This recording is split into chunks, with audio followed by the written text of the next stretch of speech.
TV1. Ko ukuia e te kōti whenua Māori, te tono a Brian Rawa ko Doug Tāmaki, kia panaia ngā kaitiaki e ono o te marae o te kōpua i te awa mutu i o rātou tūranga.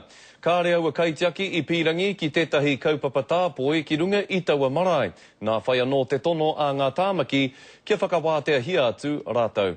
He ara whakamua he whakahonohono, ko ia tēnei ko te tāhu o te kaupapa, i ara ake ai ngā tono a te whānau Tāmaki ki te kōti whenua Māori, o te marae o te kōpua. Ahakoa i huri tuarahia mai, he take nui tonu tēnei kei te tautoko hia e ētahi.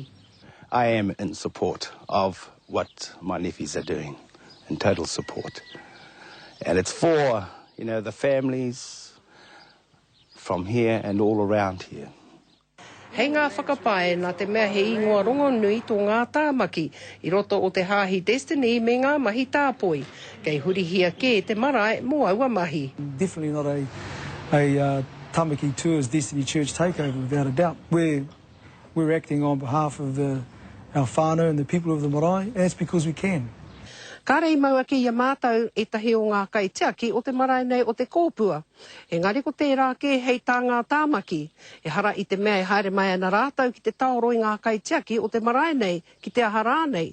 Engari arā ki te āwhina ke, a ki te whakakotahi anō hoki, ki tērā atu o ngā kaupapa, kei te whakahaerehia e rātau ko tahi kirometa mai i konei.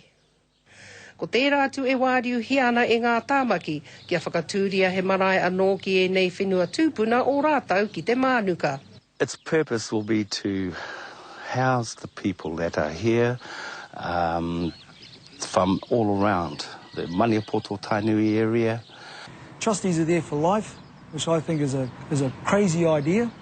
And how can we progress and move forward? Because our culture is progressive and it's not static, it's not a museum.